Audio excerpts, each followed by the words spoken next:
we have come a long way. In 1960, Junnikkala's first sawmill was established in Kalajoki, and in 2008, another sawmill was acquired in Oulainen.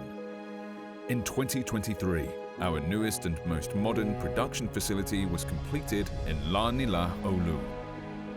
This is the world's most modern sawmill line, with an annual production capacity of 350,000 cubic meters of finished pine and spruce sawn timber. Sawing takes place in 3 stages, with the power of 3 main machine units. The closed sawing process minimizes internal traffic in the sawmill area.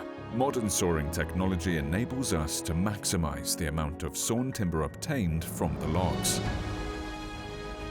We export 90% of the production. The sawmill's location brings significant logistical advantages in terms of receiving raw materials, utilizing byproducts, and transporting finished products.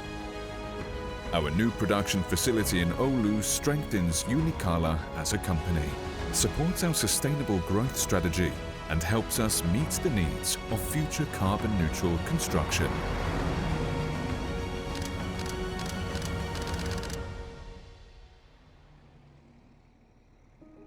Junnikkala.